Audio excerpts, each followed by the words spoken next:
Forget everything bad people have said about the Boxster. It's such a hairdresser's car. It's a poor man's 911. Its engine now only has 4 cylinders and a Porsche is supposed to have 6. Because this is the very special Spyder version, and it is quite possibly the best sports car Porsche currently makes. And in this video, I'm going to explain why. Buying a new car? Head to carwow to get offers from the UK's top dealers. carwow.co.uk, the car buying comparison site. The normal Porsche Boxster and Boxster S have 4-cylinder turbocharged engines which are powerful but a little bit bland and not very Porsche-like really. This though has a new 4-litre naturally aspirated flat 6. Now it's the same engine that you get in the new GTS, only in this it's tuned to 420 horsepower and 420 newton meters of torque, and that torque peaks at 5,000 RPM, which means you have to rev this engine. In fact, it redlines at 8,000 RPM. Top speed is 187 miles an hour, whether the roof is up or down. According to Porsche, this car can do 0 to 60 in 4.4 seconds. I'm going to see what I can do with my specialist timing gear, yeah. Let the car stability control and traction control off, so it's all down to me. Come on, Matt, you can do it. Watch it good, do it proud. Start. Oh, lots of revs, lots of revs. It's 0 to 60, 4.7 seconds. I don't think I'm going to be able to launch it any better than that. If I had a PDK, I bet I could do less than 4.4 seconds, but I'm having to do the clutch and gears and stuff, and I'm not wall to roll. The Spyder gets some big brakes. You've got 380mm discs at the front and at the back. You have 6 piston calipers at the front and 4 at the back. This one is fitted with the optional carbon ceramic brakes, which are a £5,500 option. And this one has the gloss black caliper paint, which is an extra 500 quid. Doesn't make you stop any quicker though. I'm going to use my specialist timing gear again to see how quickly this car can brake from 70 miles an hour. I'm going to measure the distance. Hopefully it's going to be less than 50 metres. In front of me there's a cone lane down. When I reach that I'm going to do a full emergency stop, and the cone at the end is 50 metres away. I need to stop before then, otherwise not good Porsche. Let's find out what it can do. Here we go.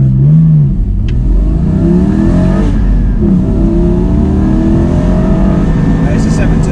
Here's the cone. Come on, stop before that one. Before the other cow. This took 46.3 metres to brake, which is actually pretty good, and it's a little bit better than this car. If you click on the pop-out banner you can see which car I'm referring to. This is a 3rd generation Boxster Spyder, but it is the very first one to be built by Porsche Motorsport. So they're the team that build the GT cars, and this car actually has subframes to its suspension from the GT3. In fact, underneath the skin this is exactly the same as the Cayman GT4, just without a roof. This car has variable ratio steering. It's not too responsive when you turn the wheel a bit, so it doesn't feel too edgy and jerky when driving along in a straight line. But the more you turn the wheel, the more responsive it does get, so it gives you that proper sporty feeling.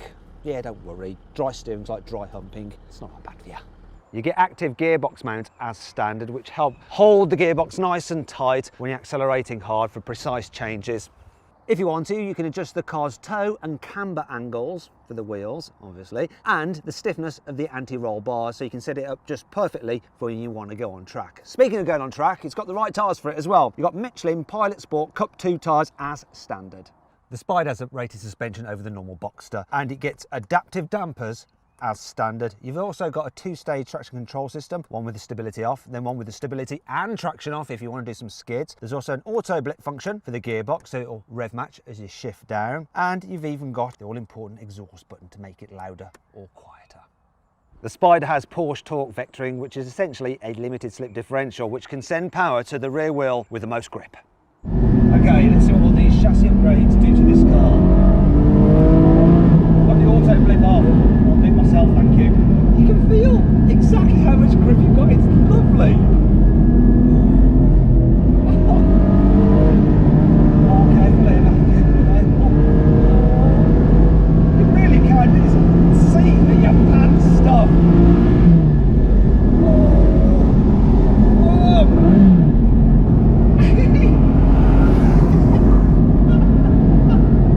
Oh, sorry. I was just too busy enjoying myself. I guess that says it all really, doesn't it? Actually, there is one thing I should just check. Let's turn the stability control off. See if it'll let me behave like a deet.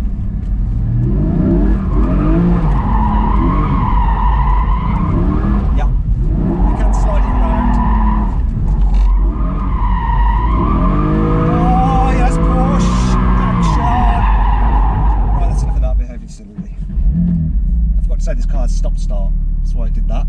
The Spyder has some serious design upgrades over the normal Boxster. Most noticeable is the bigger front bumper with huge air intakes there. You've got this front spoiler as well with Spyder written in there. It's like embossed in, looks really cool. This actually helps reduce lift. You've also got this intake here, which is classic for GT cars, for the radiators, and it comes as standard with bi-xenon headlamps, but this has the upgraded full LED matrix headlamps, which are a 1,400 quid option. Then there's these air vents here, which I can prove with the carwow stick of truth as being real.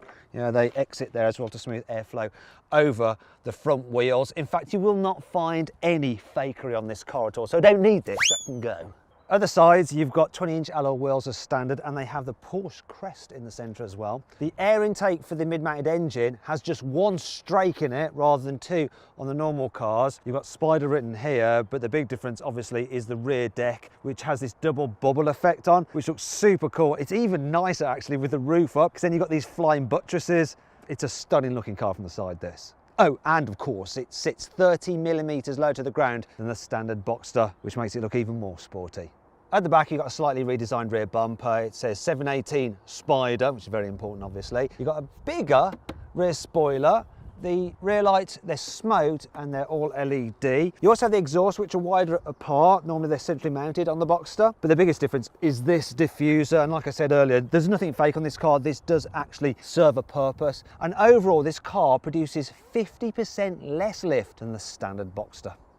Here on the inside of the Spyder, there's the usual Boxster loveliness. So you've got a fabulous driving position, really clear, nice dials. Everything is really easily laid out, simple to use, and build quality is exceptional. Now this car though obviously has the upgrades, including extended leather that you get with the Spyder up here and up here. You get sports chrono as standard, but then there's Alcantara for the gear selector. There's Alcantara in the center of the seats to stop you sliding around when you go around corners really quickly. But most important of all, there's the GT steering wheel, which is rimmed.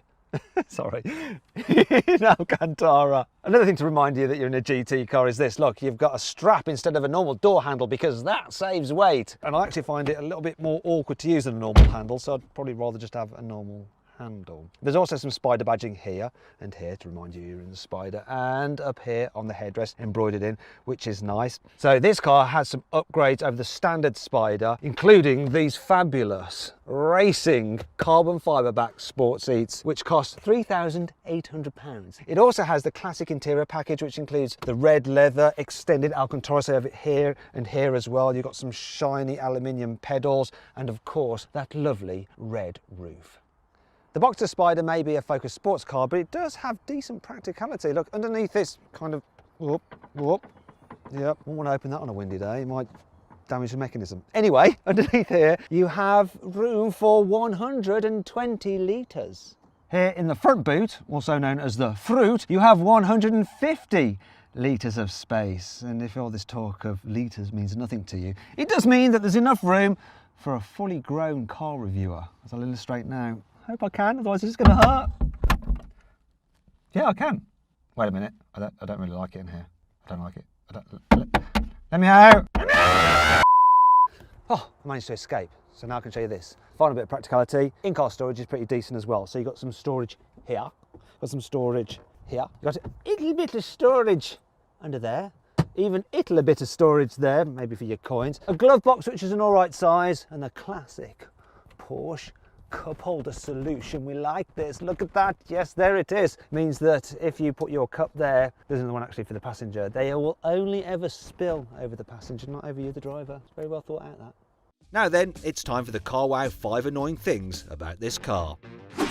Being a flat 6 naturally aspirated engine, it definitely sounds better than the flat 4 turbos you get in the normal Boxsters. Have a listen to this. Thing is though, they've had to fit this thing with petrol particulate filters, which does mute the noise somewhat, and it's got a soft limiter as well, like all modern cars. So it still doesn't sound as good as the older Porsche flat 6 naturally aspirated engines. So you're going to end up having to fit an aftermarket exhaust for it to sound as good as it could. The infotainment system is pretty decent, but while it has Apple CarPlay, it doesn't have Android Auto. Oh, I just don't want it. The Spyder's roof is a bit of a faff to operate. So let's say it suddenly starts raining, you've got to stop the car, press this button to release the rear deck, hop out, run to the back, lift this up carefully so you don't break it. Come back here, flip that out.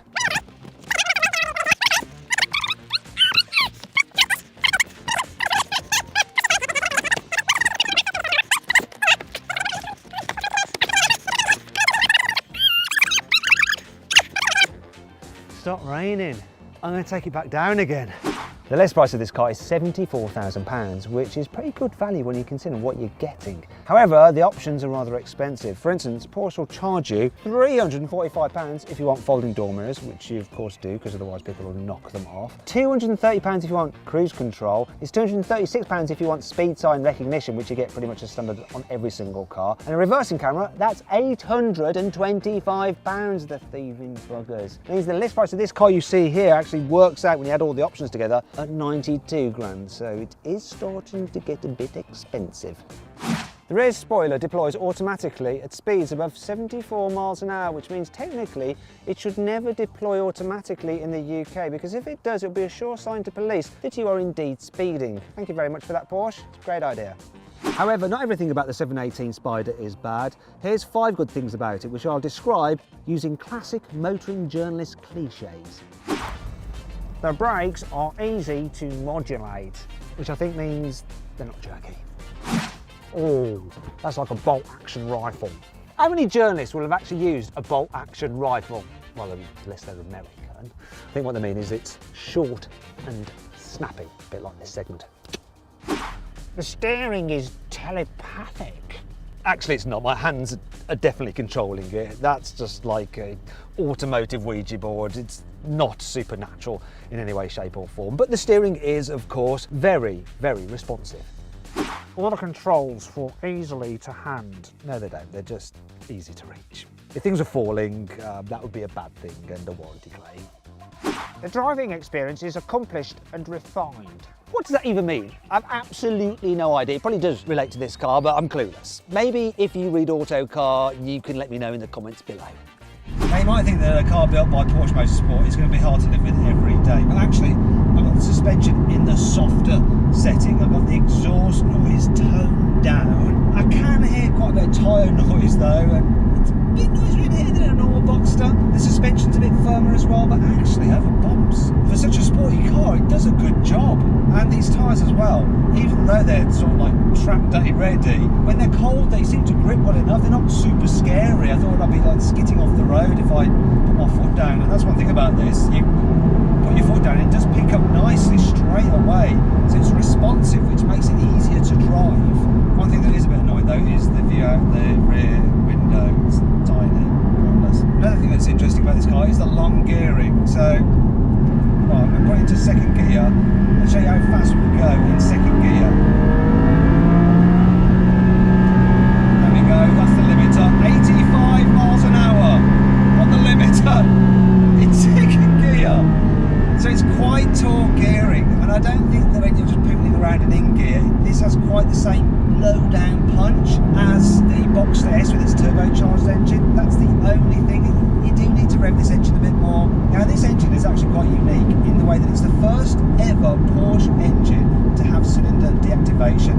So when you're just pootling along 6th gear, it will actually only run on half its bank, so 3 cylinders at once, and after 20 seconds it runs on the opposite bank and it switches backwards and forwards, so that you're not just running on one bank and destroying that side's catalytic converter. Now all that's designed to improve the economy, and this thing is supposed to average 25 miles per gallon, though this one's only doing 21. Not terrible really for a car like this with its performance, but not brilliant either. Not sure how far we're going these seats though. Go on the racetrack, but after a while I think they're a little bit on the firm side.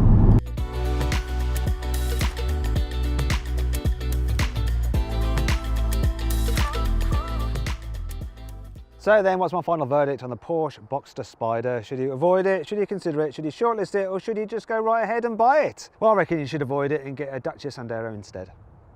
Actually, I'm just talking rubbish. Of course, you should go right ahead and buy it. Well, that's if you can stand the waiting list for them, because they are in short supply. If you can't be bothered to wait, I'll sell you this one right here for £115,000. Just contact me through my Instagram page, @MattWatsonCars. I'm just joking. I'm going to keep it for myself.